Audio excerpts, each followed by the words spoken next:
अच्छा जी, योहान साहब मेरे ख्याल से हमारे साथ आए हैं, इनको ले लेते हैं। चलो ये तो कोई यार को हेलो। काम का सवाल पूछता है एटलीस्ट। हाँ जी योहान भाई। जी, ये मैं इस्लामिक पॉलिटिकल सिस्टम पर मैं थोड़ा रिसर्च कर रहा था, तो उसमें एक डाउट था। जैसे जी जी बहुत जी। स्कॉलर्स ये बोलते हैं कि जो करप्ट लीडर है आप जो कंट्री में, तो उसके अगेंस्ट रेबेल करना अलाउ है, और कुछ ये भी बोलते हैं कि अलाउ नहीं है। तो मैं जानना चाहता हूँ कि वो कौन-सा ऐसा लिमिटेशन है कि जिस पर रेबेलियन कर सकते हैं, जिसको मतलब अगर क्रॉस कर लेगा, तो हम उसको रेबेल कर सकते हैं? ये जानना चाहता था। अच्छा, ये ना वाक़ई आपका सवाल सही है कि इस्लामिक पॉलिटिकल सिस्टम में जो स्कॉलर्स हैं, उनमें ये डिफरेंस ऑफ ओपिनियन पाया जाता है कि आपने अगर हुँ, किसी रूलर के या किसी अ, जो हेड ऑफ द स्टेट है, उसमें कोई गलती देखी या उसको चेंज करना है, तो उसका तरीकाकार क्या है? तो ये वाक़ई आपकी बात ठीक है। मगर इसका जो बेसिक प्रिंसिपल है ना, अगर आप मुझसे इंडिविजुअली पूछें तो वो मैं रख रहा हूँ। क्योंकि डिफरेंस ऑफ ओपिनियन है, तो ज़ाहिर बात है मैं अपना एक ओपिनियन रख सकता हूँ। तो मैं जिस नतीजे पर पहुँचा हूँ वो 2 बेसिस के ऊपर प्रोसीजर होगा। नंबर 1, पीसफुल ट्रांसफर होगी या ट्रांसफॉर्म होगी हुकूमत पीसफुली। ये है बेसिक प्रिंसिपल। इसको अल्लाह ताला ने कुरान में शूरा की बेस पर रखा है, व अम्रुहुम शूरा बैनहुम। ठीक है? यानी आपस में मशवरा करना है और आपस में एक दूसरे से कंसल्ट करना है और उसके बाद पूरी एक टीम बनेगी, ज़ाहिर बात है अहले रुश्द की, शूरा की, पूरी एक जैसे पार्लियामेंट होता है, लोकसभा है और इसी तरीके से प्रोविजनल असेंबलीज होती हैं, ये सारे प्रॉपर तरीके से इन चीज़ों को लेके चलते हैं, मशवरे के तहत ये होगा। अब कोई कह सकता है कि कितनी देर में ये चेंज हो सकता है कि नहीं? जो इलेक्शंस हैं वो कितनी देर में होने चाहिए? तो ये भी हज़रत उमर फारूक रज़ी अल्लाह तआला अन्हु के ज़माने से कुछ लोगों ने इस्तेदलाल किया है कि हज़रत उमर फारूक जो हैं, जो सेकंड खलीफा हैं इस्लाम में, वो मिनिमम 4 साल के अंदर एक रूलर को, एक गवर्नर को चेंज कर देते थे, उसकी पोस्ट से। तो इससे कई लोगों ने ये इस्तेदलाल पकड़ा है कि 4 साल बाद हमें ये एक एग्ज़ाम्पल मिलती है कि 4 साल बाद आप चेंज कर सकते हैं। तो इलेक्टोरल प्रोसेस के थ्रू, शूरा बैनहुम के थ्रू आप चेंज कर सकते हैं। अब आ जाते हैं रेबेल के हवाले से। तो याद रखना है ये कैटेगोरिकल मना है कि मुसलमान मुसलमान रूलर के खिलाफ उठे। ये कैटेगोरिकल मना है, बेसिक प्रिंसिपल ये है, ठीक है ना? अब कोई ये कह सकता है कि कुछ लोग उठे हैं, उनका क्या हुक्म है? उसमें आपको देखना ये है, एक है उमूमी यानी एक है जेनेरिक प्रिंसिपल जो आम मुसलमानों के ऊपर लगता है। वो प्रिंसिपल तो ये है कि मुस्लिम हुक्मरान चाहे कितना ही फासिक और फाजिर क्यों ना हो, आपने उसके खिलाफ हथियार नहीं उठाना, आवाज उठानी है। अब उसके नतीजे में वो आप पर जुल्म करे, आपको कत्ल करे, आपको जेल में डाले, वो अपने अल्लाह को अपना हिसाब देगा। मुसलमान है, जब तक वो मुसलमान है, याद रखना मुसलमान। अगर वो कुफ्र बवाह कर बैठा है, इस्लाम से निकल बैठा है, यानी पहले मुसलमान था, फिर एथियस्ट हो गया है या नॉन मुस्लिम हो गया है या इस्लाम की ब्लास्फेमी कर दी है, इस्लाम चेंज करने की कोशिश कर रहा है, तो फिर उसके खिलाफ ये चीज निकलती है। ये 3 चीजें आपने देखनी है। नंबर 1, उसने कुफ्र बवाह किया यानी मुल्हिद हो गया, इस्लाम का इनकार यानी इस्लाम छोड़ दिया उसने। और दूसरी चीज ये निकलती है कि उसने इस्लाम को चेंज करने की कोशिश की है, इस्लाम को चेंज कर रहा है, अपनी तरफ से कानून ऐड कर रहा है, इस्लाम का नाम बदल रहा है, इस तरह की कुछ चीज कर रहा है जिसको दीन कहते हैं, तब्दील तगय्युर दीन, वो कर रहा है। तो फिर उसके खिलाफ कुछ उलामा कहते हैं कि आप उठ सकते हैं। अदरवाइज अगर वो मुसलमान रहता है और मुसलमान रहते हुए वो किसी पे जुल्म और ज्यादती कर रहा है, तो वो अल्लाह के सामने हिसाब देगा। आपने आवाज बुलंद करनी है। हदीस अल्लाह के रसूल पाक सल्लल्लाहु अलैहि वसल्लम ने फरमाया कि अफजलु जिहादिन कालिमतु हक्किन इंद सुल्तानिन जाइर। सबसे अफजल स्ट्रगल, सबसे अफजल स्ट्राइव हक की तरफ, जिहाद जो है ना, वो है कलिमतु हक्किन इंद सुल्तानिन जाइर। सच्ची बात कहना, हक बात कहना जालिम हुक्मरान के सामने, हुँ। ये अफजल जिहाद है। तो ठीक है, तो इसमें चाहे वो मतलब मुसलमान 2 क्वेश्चन। इसमें 2 क्वेश्चन और उठते हैं कि हो।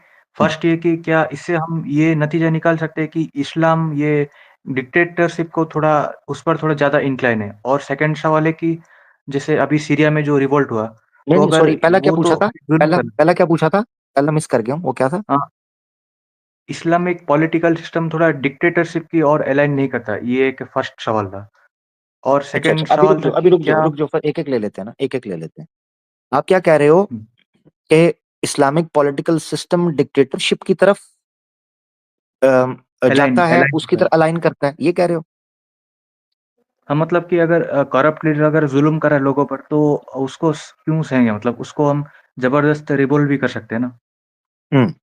नहीं नहीं नहीं नहीं नहीं, देखो, वेस्ट में भी अगर आप ये कहो ना कि आवाज उठाना, मिसाल के तौर पर आपको क्या लगता है कि इस्लाम ये कहता नहीं है कि आपने आवाज उठानी है? ये मैंने अभी हदीस सुनाई है आपको, जालिम हुक्मरान नहीं, के आवाज़ खिलाफ नहीं, आपने हथियार। आवाज उठानी है। हाँ, हम्म?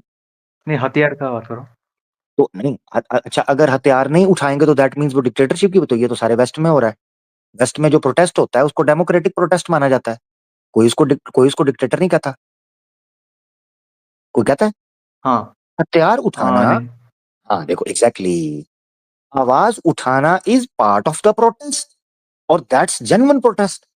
डेमोक्रेटिक अभी आज मानते हैं, डेमोक्रेट्स जो हैं, डेमोक्रेटिक माइंडसेट है, ये मानता है कि डेमोक्रेसी के अंदर पीसफुल और राइटफुल ह्यूमन राइट है कि आप प्रोटेस्ट करो। ये पूरी दुनिया के अंदर जो ह्यूमन राइट्स है उसके अंदर काउंट किया जाता है कि आप पीसफुल जो है, आप प्रोटेस्ट कर सकते हो, जो राइटफुल प्रोटेस्ट है पीसफुल, वो कर सकते हो परमिशन के साथ ना। हाँ।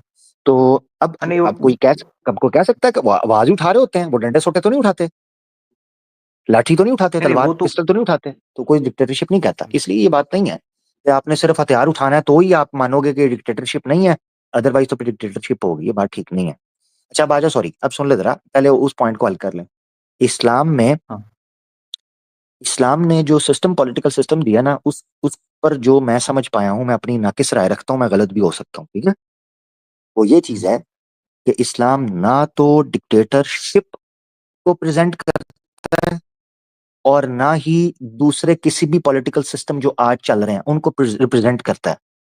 इस्लाम इन प्रिंसिपल्स देता है, उन प्रिंसिपल्स को फॉलो करना होता है, चाहे वो कोई डिक्टेटर आके करे, चाहे वो कोई डेमोक्रेटिक वे से आके करे, दोनों तरीके से। मिसाल के तौर पर इस्लाम कहता है कि जस्टिस कायम होना चाहिए, किसी के साथ अन्याय नहीं होना चाहिए। अब अगर कोई डेमोक्रेटिक वे के अंदर किसी के साथ अत्याचार कर रहा है तो हम उसको भी डिक्टेटर ही कहेंगे।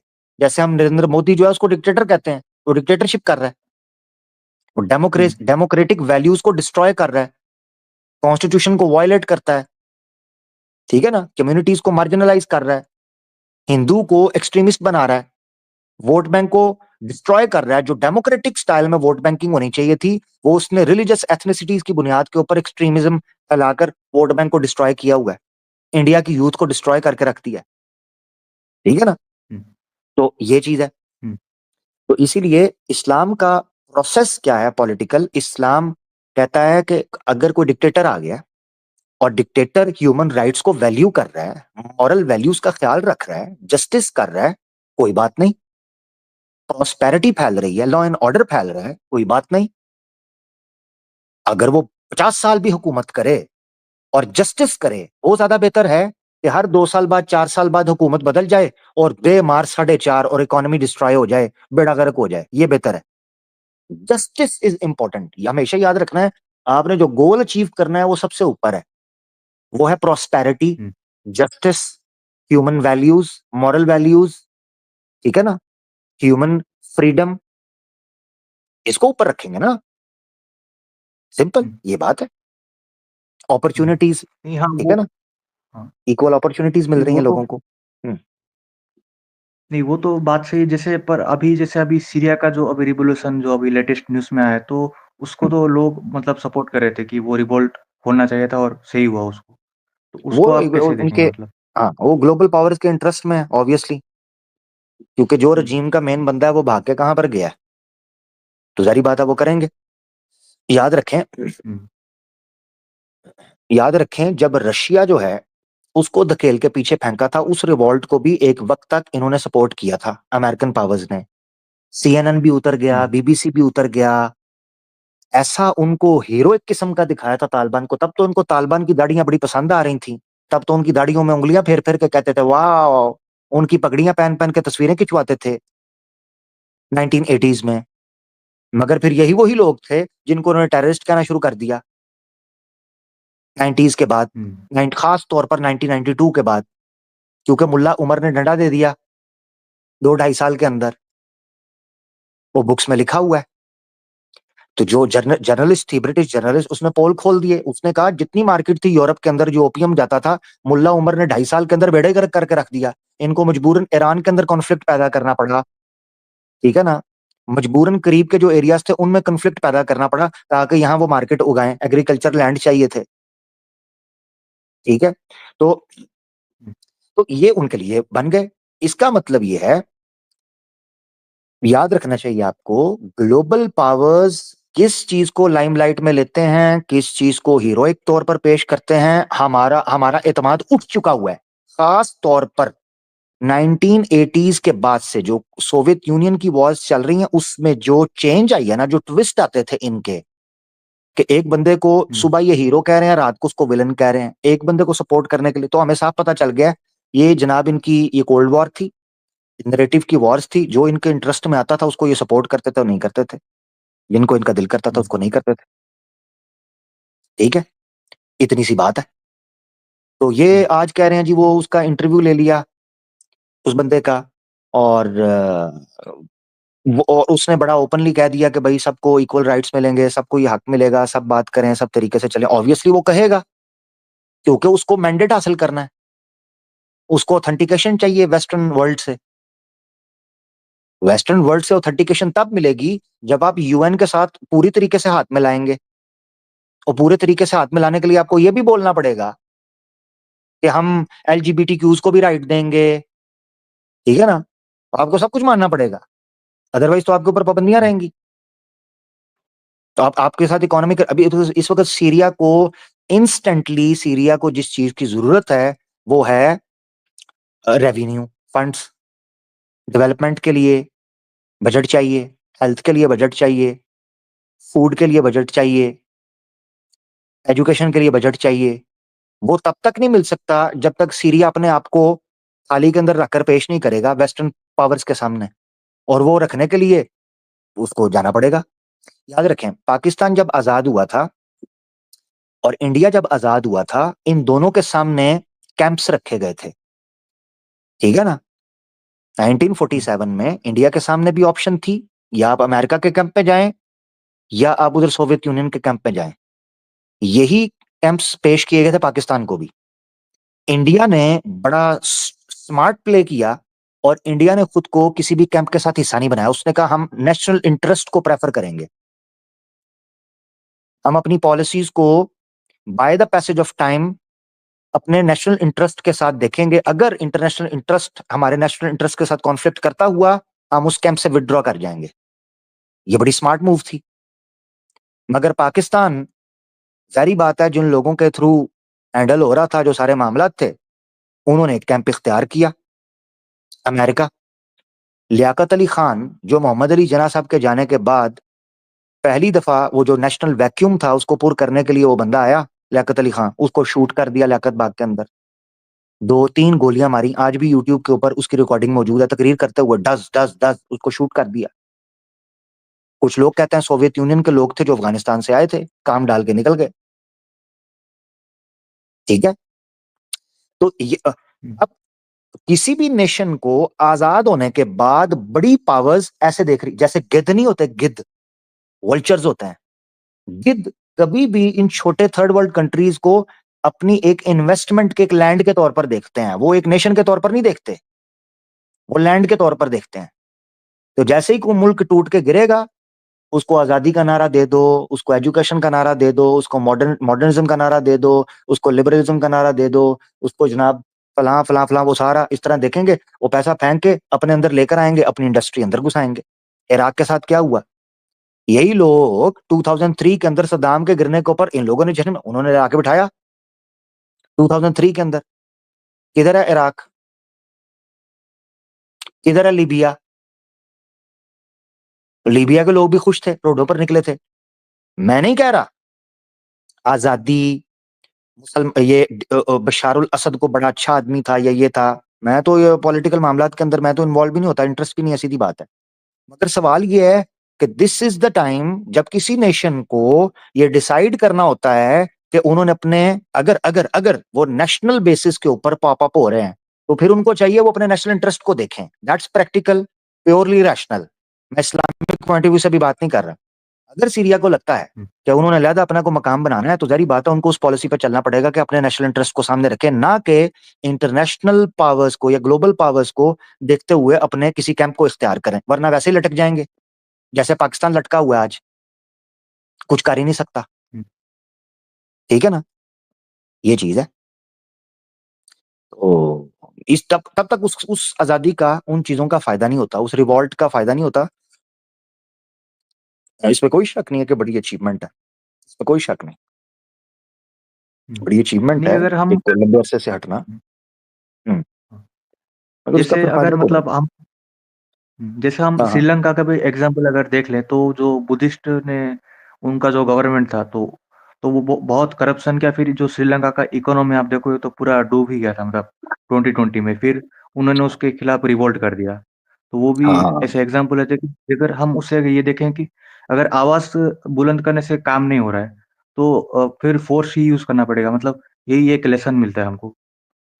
देखें वो, अगर हम हुँ, इसको एज अ पॉलिसी डिस्कस करेंगे ना कि अगर आवाज उठाना है हुँ, तो फिर लोग जल्दबाजी करते हैं, ये तरीकाकार नहीं है। देखें कैसे समझाएं आपको। अच्छा, एक बुक है बेस्ट सेलिंग गई, व्हाई नेशंस फेल, सुना नाम इसका? हाँ, मतलब सुना था, आपके स्ट्रीम में बहुत बार सुना था ये। हाँ, मैं इसको रिकमेंड करता होता हूँ इस बुक को। उसकी वजह ये है कि एक तो ये जो एक्सपर्ट, जो इकोनॉमिक्स के एक्सपर्ट थे डैरन और जेम्स, उनकी ये को ऑथर हैं एक दूसरे मिलके, यानी कोलैब करके दोनों ने किताब लिखी है व्हाई नेशंस फेल। और दूसरा ये कि बेस्ट सेलर बुक गई है। इसमें डिस्कस किया जाता है कि नेशंस की पॉलिसीज मैटर करती हैं किसी कौम की तरक्की के लिए, उसके राइज के लिए और उसके डिक्लाइन के लिए। ऐसी सूरत में वहां पर ये जो डेमोन्स्ट्रेशंस होती हैं या प्रोटेस्ट होते हैं, ये किस तरीके पर होते हैं और उनको कैसे डील किया जाता है और उसको क्या, उसके क्या सोल्यूशंस हो सकते हैं। तो हम उन हुँ, पॉलिसीज को लेंगे जो ह्यूमन राइट्स को वायलेट ना करते हों, इसी तरीके से जो कलेक्टिव सिक्योरिटी है उसको वायलेट ना करते हों। ये हमारी बेस प्रिंसिपल होगा। इसके बाद मान लो बांग्लादेश के अंदर क्या हुआ, बांग्लादेश के स्टूडेंट्स जो थे वो पीसफुल प्रोटेस्ट लेकर उठे थे। हुँ, ठीक है ना, पीसफुल प्रोटेस्ट हाँ, लेकर उठे थे। हसीना ने आगे से गोलियां मारनी शुरू कर दी।